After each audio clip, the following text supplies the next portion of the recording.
Hi, my name is Eva Steiner and this is my project Psychotherapists Around the Globe. I am interviewing the psychotherapists around the world and asking them the same 8 questions. I am wondering how mental health profession is in their country. Today we are going to... I am looking forward for today's interview, but before we start, can you tell me a little bit about yourself?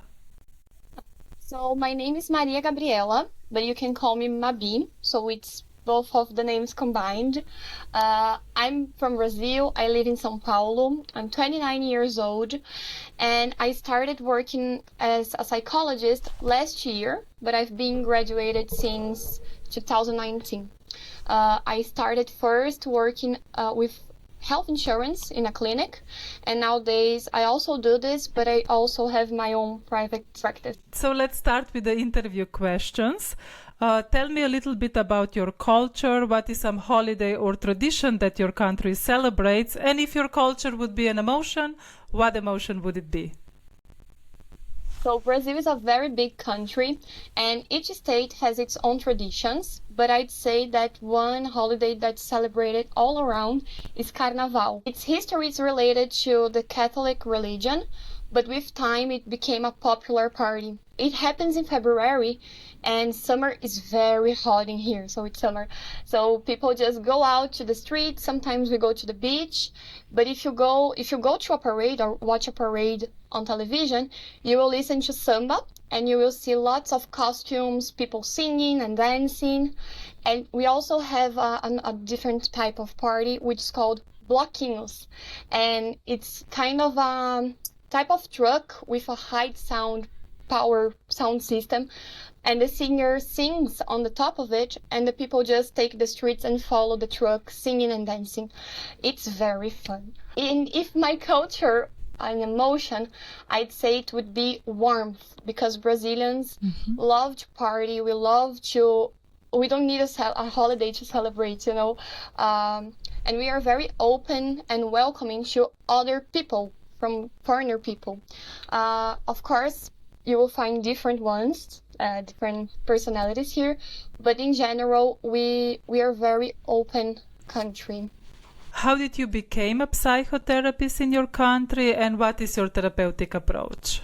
I studied psychology in the university for 5 years, and after I finished, I've affiliated with the council. My approach is phenomenologia existencial, which is phenomenological approach, but I'd say that I also work with critical thinking, and I have a feminist, anti-racist, and anti-capitalistic posture, meaning that not only I understand the patient and see them for themselves, but I also work with how society influences them and the decisions we make and how we feel daily.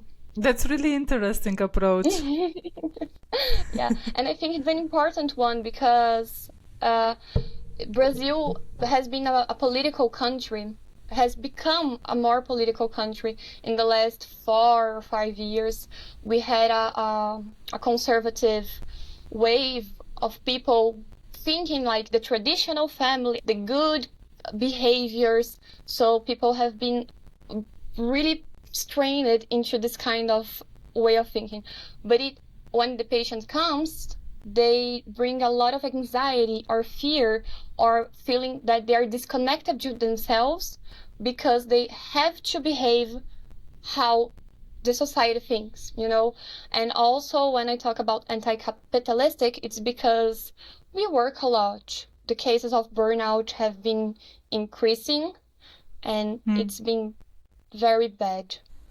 It's really interesting, like this critical approach. And how do you approach as a therapist if maybe your patient is not so open to change these traditional ways? I'm not the one who comes like, oh, you have to think like this. First, I usually understand what they say. I let them talk and tell how they feel. And usually they talk a lot about the work environment. So we think together, oh, what do you think about this? How does your boss behave? What are some thoughts that people have in the company, for example? And when they start talking, I ask, and do you agree? Do you feel like do you see yourself working there for a long time? If they say yes, we think about strategies that they can work on doing this for a longer time. And if they say no, then I start thinking, oh, so what do you think you would like to be doing? How would you like to, where would you like to work? And then I don't come like, oh, you have to do like this or that. First, I really think, I really let them talk, and I try to understand what they're feeling. So then we work on different ways for them to have a healthier approach for life. And if they want to be conservative, if they want to have a traditional family, I'm going to help them to work towards that. But only after they really understand what it is they want. And if I jump back a little bit, so in Brazil, how can you become a psychotherapist/psychologist? Do you need like a bachelor in psychology and then master, or can you go directly to psychotherapy school, or is any other tradition that people go and turn to for a mental health problems? Unfortunately, to be a therapist here in Brazil, you can just take some fast course and just repeat some self-help ideas and have like a wishful thinking. This been increasing a lot. We call them coaches, and they've taken up Instagram mailing with these self-help ideas. A lot of people like it because it's fast, but sometimes it doesn't really go deeper in what they would actually need. It's just a faster way to achieve something. And to work as a psychotherapist, you really need to take the 5 years university and to have the university degree, and then you have to be affiliated to the council. It's the only way to be a psychotherapist. If you want to work with psychoanalysis, you can only take psychoanalysis and then be a psychoanalyst. We have this difference here. But if you want to work as a psychotherapist, you need to go to university and study the 5 years and complete it. Mm-hmm. And for example, for psychoanalysis, you can go directly to psychoanalysis school. This is how I understood you. Yes. And do you have any other psychotherapeutic approach? I think that here in Brazil, we mainly have psychoanalysis, psychotherapist, and then we have different types of therapy. So people might go to the holistic line of work, talking about zodiac signs and reading the tarot, which is like the cards, some healing with crystals and this kind of thing. These ones, psychotherapists can work with, but people that work with this kind of approach, like the healing holistic way, they cannot call themselves psychotherapists. Sometimes they do, and the council goes after them to say, no, you can't do it. But this is pretty much the 3 types of ways that Brazilians have to work with. How society looks upon psychotherapy or any psychological help? Mental health is still a taboo here. So looking for psychological help would mean that they are crazy. And for many years, we've had many asylums here. So elderly people still have this idea that that's how we deal with mental health. They wouldn't have a humanized approach. It would be more of an experimental one. So the older generations kind of fear this idea. Nowadays, younger people are more open to doing therapy and going to the psychiatrist, but depending on the age, it might be a little sensitive. And yeah, since the pandemics, the cases of anxiety have increased, and so the search for a profession, so many people have been looking for mental psychological help. So if you go to a psychologist, psychotherapy, you are crazy. Is there any other stigma that you have noticed in your society regarding mental health? I think that people are afraid to be different, so how I was saying before, we have this one way of life, like a manual. You have to be a good girl, or you have to be a good guy, and then you have to get married, you have to work, and you have to have a traditional family. If you step out of the line, people are gonna look at you like, you are a little weird. Even though Brazil is very open, an open culture, we're warm. When talking about the way of life, we kind of want it to be one straight way, a progressive way. So if you want to do something different, people feel weird. So, for example, people who have colored hair or many tattoos, it's still a little, you're not a good person. You are standing out, from the society. Yeah, you're standing out.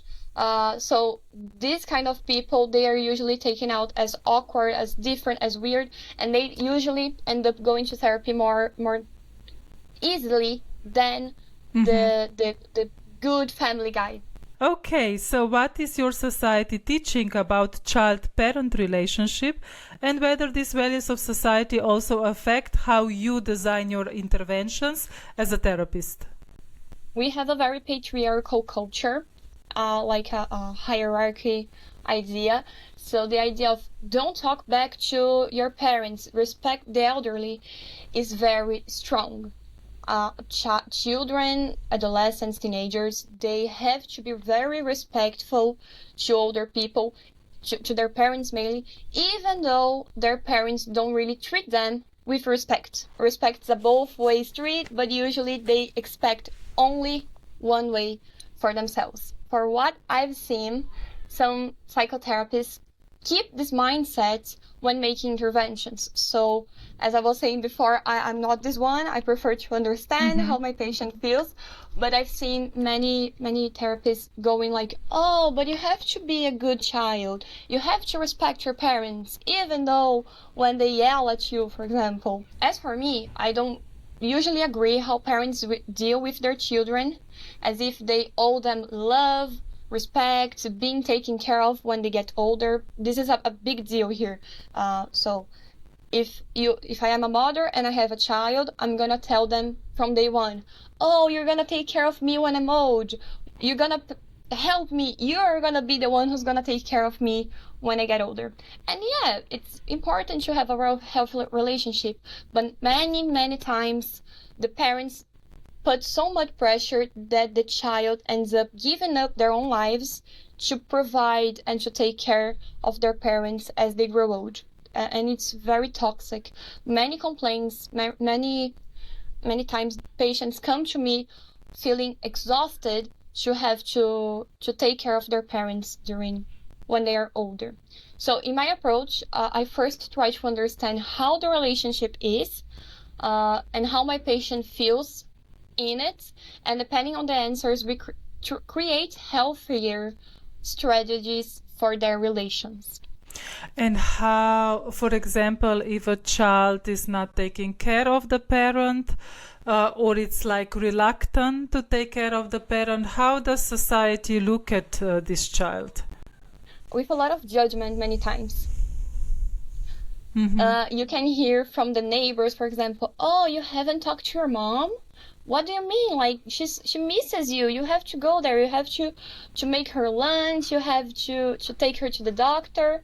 And if you say, no, I work, I have my life. Oh, but you don't have children. You can help her. And even women, mainly women, men are get hot off the hook easier. But if women don't have children, it's as if their parents become her children, so it just changed the power dynamics. And for men, it's kind of like, okay, if they just go to the holidays, if they go on weekends to have lunch, but during the week they are working, they are living their lives, they are dating, so they don't have to be preoccupied with their parents.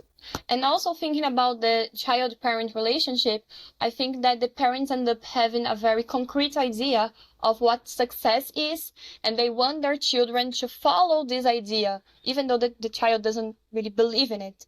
And that's what can make the relationship toxic, because they think, oh, you should work, study, have a family, but the kid wants to travel the world and don't buy a house and don't follow this path, you know. And I think this is a big point for the dynamics here in Brazil.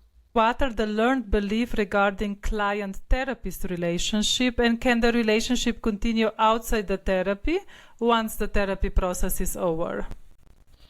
During university, it's encouraged to not have a friendly relationship with the clients.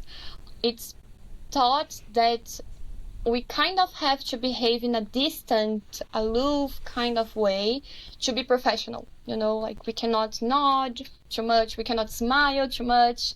And when I first started working, I tried to follow this manual, but soon I realized that sometimes I was more worried thinking about myself, how I was looking, what I was doing, that really paying attention to what the other person was saying.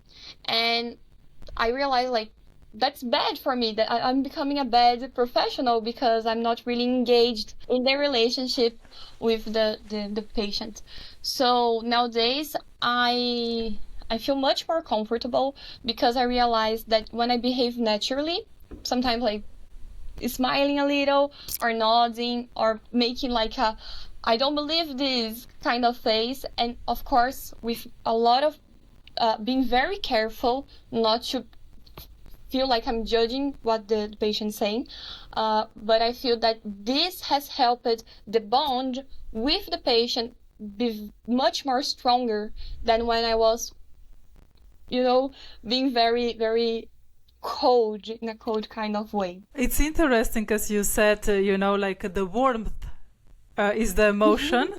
So, you know, like this type of, I don't know, blank from the therapist, it must be hard for you. Yeah, for me specifically because, and I also think that I'm not gonna say that all the patients that I've encountered like me and have a good bond with me, but they have sticked with me for a longer time. Can the relationship continue outside the therapy if the therapy process is over? I have never had this experience, but what has happened is my clients have my WhatsApp number, I have social media, and we follow each other on social media. And sometimes old patients, sometimes they send me like a meme or a video and say, oh, we're talking about this, I remembered you. And sometimes I also share content like it could be important for them, the ones that are currently with me or the older ones as well. I had this nice experience that and I think that's also important to understand why the process ended. Sometimes it's for financial reasons, the patient they can't continue. Sometimes because they didn't feel comfortable going to the topic, so they decide to stop. And this way I respect them. I don't share anything, and sometimes just because they felt like, oh, I think we're good, you know, like I don't have any more problems to talk about, and we part ways. And sometimes we keep friendly, like sharing the contents on social media, but I have a nice experience this week that one of the women she was doing the process with me, she ended for financial reasons, but then she texted me saying, I'm so happy that idea that I was telling you about, that I was so scared to do, I finally did it and it was great. Thank you so much for walking through the idea with me, that I felt ready to do it. So when we have this type of feedback, I think the warmth that I was talking about, you know, the smiles, the laughs, they help build this bond that they keep with them, because sometimes it gives them confidence to feel validated, to feel seen. So they keep this with them in their daily lives, even though the process doesn't happen anymore. In the case of psychotherapy abuse, can the client report it somewhere to some psychology board? Do you have something like that? Each psychotherapist here has a number, so the person that feels abused or bad, they can report to the board with the psychotherapist number. And in a few weeks, the board contacts the person and tries to understand what's happening. Sometimes we get a fine, sometimes I've seen people who got banned. I don't really know why. I don't know what happened. I just heard about it. But yeah, we have a board that oversees how we behave. So is supervision a must for a therapist in your country? I wouldn't say it's a must, but it's recommended. Since I graduated, I haven't really participated in supervisions, more in intervisions, which is like with colleagues, we chat, we exchange ideas, tools, materials, and it can also be very good. During graduation, it's demanded that we do the internship, let's call it like this, working in a one-on-one setting, and after this we have the supervision with the professor to talk about what the case is, and also the other students are in the class as well. So during graduation it's demanded, but after we graduate it's recommended only. Personal therapy? Is it a must for therapists? I know some people who don't do it, like, oh, it's okay, I don't need it. But for myself, yes, it's very important. Can I share a personal experience? Yes. When I was in college, I started doing therapy because people was like, no, it's important to do, it's important to do. And I had a very good bond with my first therapist, but she had to change neighborhoods, and it would be very far for me to go to her. So I started doing with a new one in my own neighborhood. And as I sat on the chair and she was in front of me, I looked at her and her physical, her clothes, her glasses. I was like, it's kind of like I'm looking at myself. I don't feel very comfortable. So because I thought, if I can't really deal with me, how will she? And I think this is one of the things that we think about, having a good bond with the therapist. So I stopped going with her, and I changed it, and it was very good after. But yeah, I think it's very important.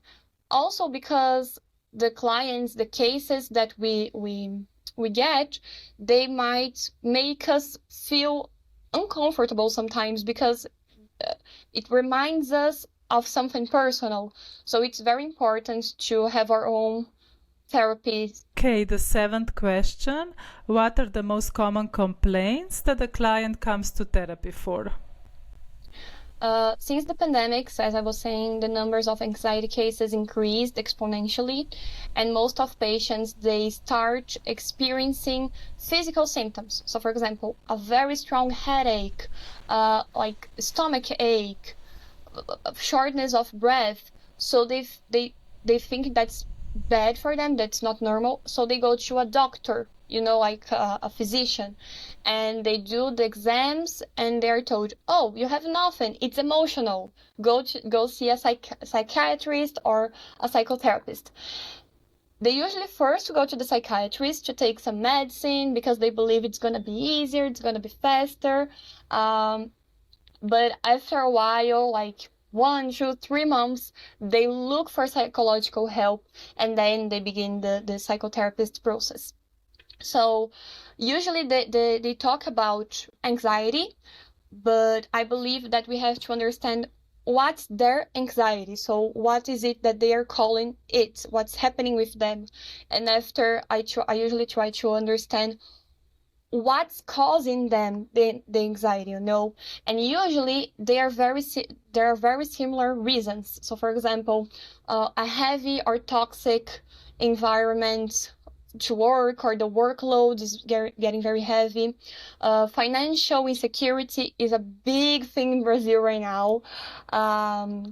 So, and also romantic relationships. Nowadays, we've been talking much more about abusive relationships, not only sexual abuse, but also how there are some dynamics that make the relationship get toxic, and usually family dynamics as well. So as I was saying, the children that has to take care of the parents, and the parent that puts a lot of pressure on mainly teenagers of how they have to behave or what degree they have to study. Grief also appears a lot because of the pandemics as well. A lot of people passed away, and it became a sensitive topic. And I think that since the pandemic as well, it also happened that people are feeling more, they're experiencing bad memory, or they're not being able to focus that much. So they kind of want to look for the ADHD diagnosis, you know, they want to understand. And nowadays we have much more information. People on TV are talking about ADHD. So when they hear about it, they're like, oh, maybe I have this, I want to know. So they want to start the diagnosis. In a pre-interview, you mentioned that maybe labeling is big in Brazil. Can you elaborate a little bit? So as I was saying, they usually begin with ADHD because they are not being able to focus, or they realize that they are not being able to do as much as they used to do. For example, studying or working or taking care of themselves. So they kind of think of ADHD. We also have been getting a lot more of autism diagnosis, mainly among adults, because it's also a knowledge that people usually didn't have. So when they're kids, if they're very specific, for example, they don't talk, they don't look in the eye, they don't like to hug, they yell out of nowhere, usually the doctors, the physician, he says, oh, maybe he has autism, and then the parents start the process. But sometimes it's not that noticeable, so the doctor is just like, oh, it's the way that he is, you don't have to worry. And then the person grows older, but it keeps feeling weird.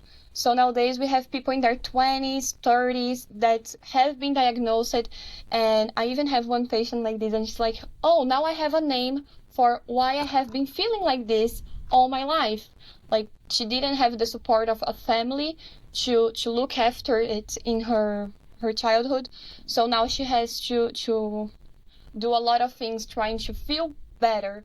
So it's been a very good thing that so much knowledge has happened, but also sometimes even people that don't really do diagnosis, they just read something about it, and they kind of like the zodiac sign, you know, oh yeah, I cry a lot, I'm such a Cancer, or I eat a lot, I'm such a Taurus. So they think like, oh, I have a bad focus, I'm ADHD, and they kind of have this label and they use it to explain themselves, you know, but they didn't really go after the diagnosis, or they really don't do the work to try to improve it, to make themselves better, you know, to have a healthier life. They just use it to explain how they are. If you would share one tool, belief, or approach that is a must-have for you as a therapist, what would that be? I think that being ourselves is very, very powerful, you know. It sounds cliche, but knowledge we can study, we can learn, but being open, welcoming for the patient is a very personal and particular way to be. I think that beyond my behavior, you know, nodding, smiling, I also like to have decorations around me, so I do embroidery. I also sometimes have groups to make manual arts, showing off books that I like to read for my practice. So I think being ourselves is the best way to be a good professional, you know. Great. Mabi, thank you for taking this time really to do this interview with me. It was a nice conversation. Thank you so much for having me. It was a great opportunity, and I really like talking about psychology and talking about Brazil. So I'm very happy to be here. Thank you so much.